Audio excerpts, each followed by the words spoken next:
Next, if we have vector sum and subtraction, we also have vector products.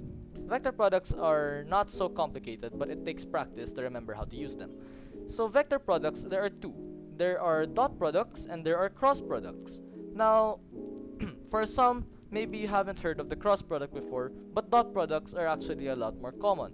Now, dot products, these are described in terms of, for example, work. Work describes the cross product of force and displacement. Now, there are also others, but work is the most commonly used one. Now, how do we get the dot product of certain situations? The dot product in certain vectors. Now, the dot product is equal to the product of the coefficients, or pretty much the first vector components. So I1 and I2 added to the product of J1 and J2. And these are these are the dot products. So for example, if I'm given a dot product of vectors A and B, where A is described as 2j hat, 2I hat rather, 2I hat plus 3j hat, and B is described as 4I hat and 4j hat. Basically, we're just going to multiply these two together and then bring down the plus sign. So we're just going to do 2 times 4, 8I hat, 3 times 4, 12j hat. Except this time, we're just going to be removing the hats. And we're going to be adding them together. And this will equal 20. So that's an important thing to remember. This is what also known as the scalar product. And scalar products have no direction, meaning these should not exist. So these are just your guidance on what you should be multiplying. So in this situation, this would be your final product. Now, cross product and dot product have alternative formulas. So dot product can also be described as the magnitudes of A times the magnitude of B times cosine theta. And you can twist this formula around to find the direction of a certain vector given their dot product. So I can't teach that right now, but there's a video on on dot products in the channel. So you guys can just go around for that. In certain situations, such as when dealing with work, you might find questions like these. You might find work described in vector component form, and just remember that work is the scalar product. So all you have to do is follow these steps. Remember this formula, and if you're given the angle, of course, use this one. You cannot solve for a value that you don't have the components of. So if you're not given this type of value, you must use the other formula. They will never give you a question that is unsolvable. There will always be a solution, so you have to find and understand the formulas and how to use them. That's why we made this video. Anyway, moving on. So the cross product is actually quite complex, so I'm just going to save time and I'm not going to describe it here, other than its other formula, which is the magnitude of A times the magnitude of B times sine theta. I went more in depth with the cross product in the video about vector products. So if you guys have the time, I suggest just go to that video. That video will discuss how to do it step by step. Now, if the dot product describes work, the cross product normally describes torque. So this is your clue. If you guys see torque in the exam, that means cross product. Okay, anyways, now we have this set of vector formulas.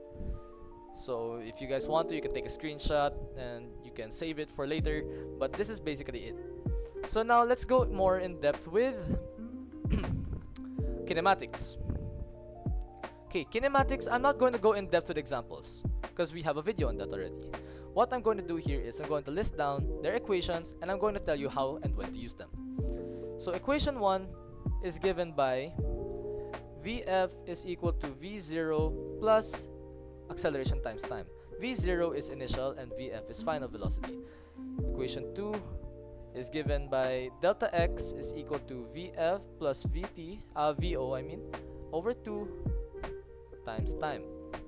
Equation 3 is given by delta x is equal to V0 times time, or initial velocity times time, plus 1/2 a t squared. And equation 4 is given by, hold on, let me shrink this.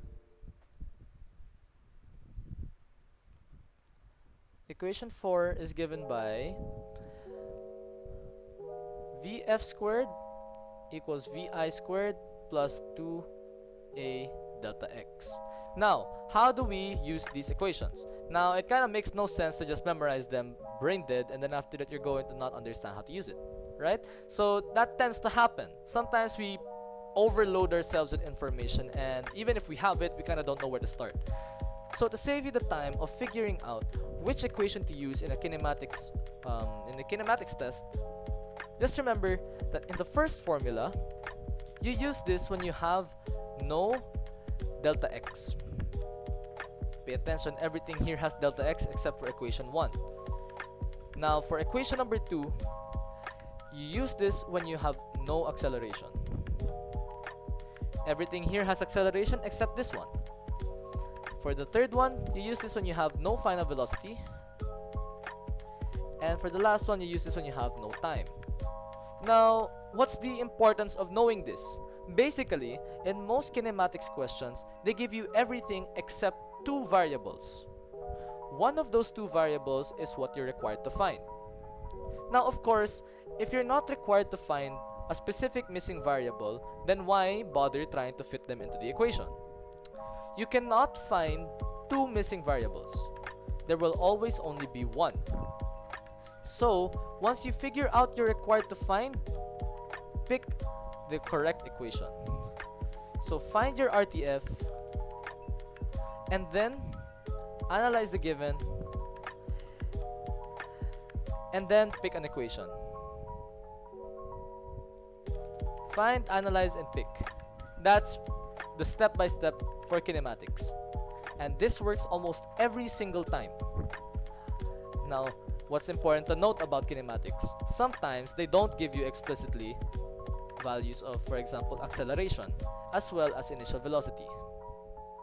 So, how do we move if we don't know those values? Now, in most exams, what they'll give you is this.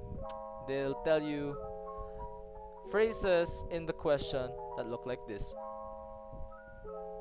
Starts at rest. What does this mean? Now you guys can probably guess it already. This means that this is the initial velocity is 0.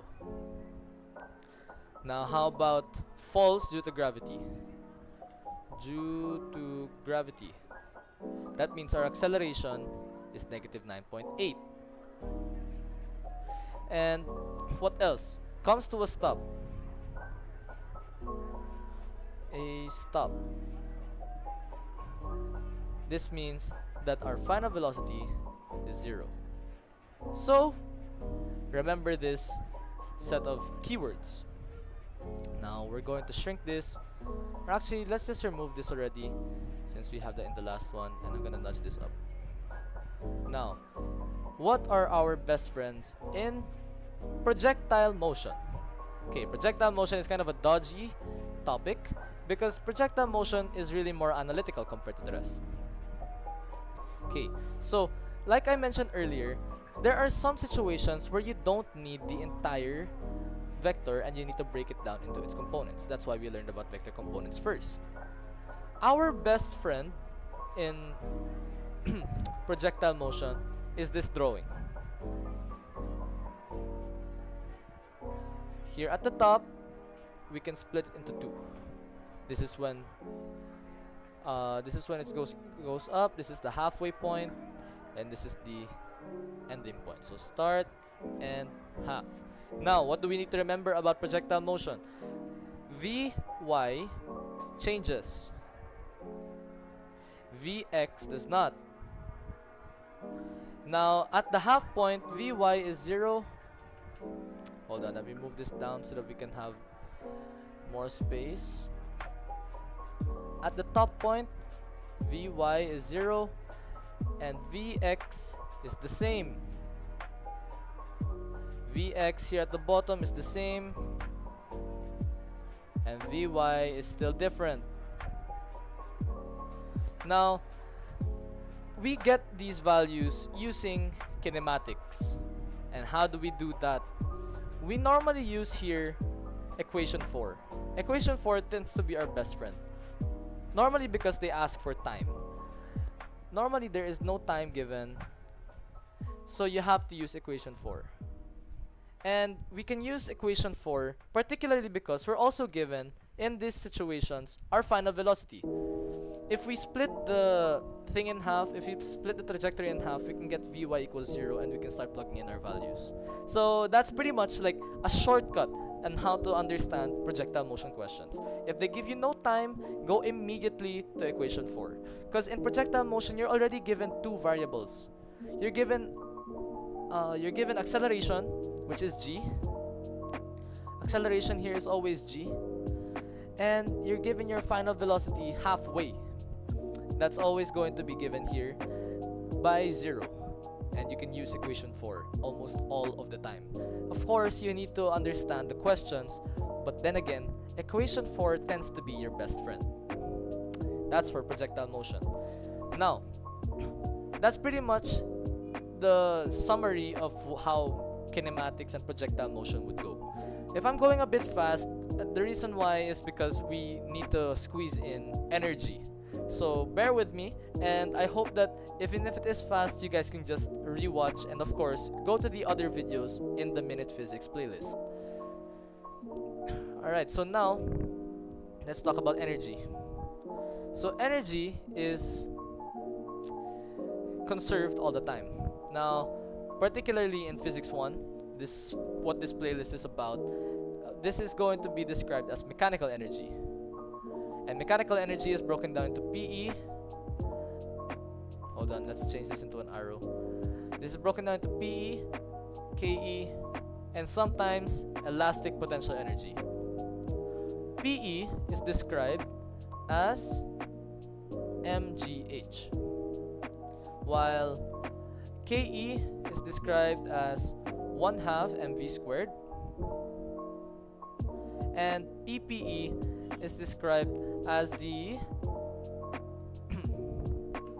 spring 1/2 times the spring constant times its distance of compression or stretch. So this is the base formulas for all of this. Now, analysis is key when it comes to topics about mechanical energy, particularly total mechanical energy. Why is that? It's because we always have to follow this law. Given that all forces are conservative, we will follow this. TME is equal to kinetic energy initial plus potential energy initial. This will always be true. Now, that said, kinetic energy initial and potential energy initial must always be equal to the final versions. Now, making sure that they're equal means that you're doing something right. Now, of course, in situations where there are non-conservative forces such as friction and etc., like air resistance, drag, these will not be followed. However, in conservative situations, we always follow this formula. Now, it's also important to note that this is not always going to be the same. Sometimes you'll be getting questions, for example, where you're given someone pushes a ball off a cliff. Here at the top, there is maximum potential energy. Let's say it's like 1000. And there is going to be no kinetic energy. So that makes it PEI should be equal to KEF plus PEF. That's essentially what it means. We have to remove the KE because it doesn't exist. And for example, if we're going to look at it the other way, if the ball hits the ground, its kinetic energy becomes maximum, its potential energy becomes 0, and its KE becomes 1000 joules. So essentially, it's always going to remain the same. Adding them together will always get you 1000 joules. Now, your reference point in these types of questions is always going to be the starting position of your object. Now, what does that mean? Let's say that I made this ball go upward. I kick the ball upward before it goes down. Which energy does it follow? Will it follow the maximum energy that it gets here due to potential energy, gravitational potential energy? Or will it always conserve the energy that it had when it was still at rest? Let that sink in. Which will it follow? Now, because of total mechanical energy conservation, initially it had it had a specific amount of PE. This is its maximum. And then let's say I kicked it. And then I added my kinetic energy. So that means that this is going to be your maximum as well. So at the beginning, when you kick and when you kick the ball at rest from a height, it will end up becoming, hold on, let me just put it up here. The initial will always be PE initial plus KE initial is now our TME max. And at the top, okay, hold on, let me delete this. At the top, it's going to follow, since kinetic energy becomes 0 at the top, we're going to follow PE max, like at the top, let's just call it PE top, is equal to TME max. At the bottom, it becomes, it still preserves it, but essentially everything becomes KEF is equal to PEI plus KEI, or it's also equal to the PE at the top. So let that sink in. It might be a bit confusing, yes, but this is how you analyze certain questions regarding projectiles and energy. Now, again, you'll always follow the initial point of an object's movement in terms of mechanical energy. I added a kick to the ball, so it added to its potential energy. That's why we got PEI, the original energy of the ball, and we added our kinetic energy to get our maximum energy. Since we stopped applying forces to the ball, that energy is fully conserved in an ideal situation. It's fully conserved. Now, at the top, all of that energy turns into PE. And that is still equal to our original maximum TME, which was our initial potential energy and kinetic energy that we added. And that will stay constant until the end. When it's right about to hit the ground, it's still going to be equal to TME maximum. So that's how you're going to analyze these types of questions. Next, our final equations. Work. Work is equal to force times distance times cosine theta. Work is also equal in terms of energy to the negative change in PE, which is mg h final minus h initial, or actually wait, h initial minus h final. Hold on, sorry. There. HF minus HI rather. And our work is also equal to the change in KE, which is 1/2 mvf squared minus 1/2 mvi squared. Now, these relations are proven in another video. These two are explained in depth in that other video, so I cannot explain how we got this.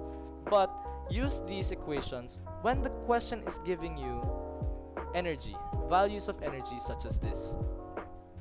If the question will give you a situation where it's going to say that a ball was at a certain height, how much work was done on the way down, etc., you can solve for work using the change in kinetic energy. Because again, work is the transfer or conversion of energy. Now, about the first formula, on the other hand, the first formula can be negative. The first formula can be negative work. This is when the force and the displacement are opposite. Now, what does this mean? Basically, the force and the displacement have to be going in the same direction in order for it to be positive. If they're going opposite directions, this is negative. If they're going the same direction, it's positive. And that pretty much wraps up this entire formula summary of the past videos. Now, I know it's a lot, but these formulas are the guides only. They're only as useful to the person who knows how to use them. They're only as useful as the person who knows how to use them. So, please understand how to understand the situation, how to analyze the given, how to make your decision on the formula to use, and then plug in your values. Always remember that the key to any physics problem is to ramp up your thinking. So, with that, I know this supposedly 10-minute video became around 21 minutes now, but this video is quite important, especially as I record this video, most schools perhaps will be having their midterms, so this could be of great use to you guys if you're cramming your studying. So hopefully this helped a lot, maybe even just a little bit, and I hope you guys learned something. So thank you everyone, and good luck in your exams, be they midterms or any exam in general. I hope you guys learned something, and just remember that ramp up your thinking in physics, because physics really requires thinking outside the box. So thank you everyone, and goodbye.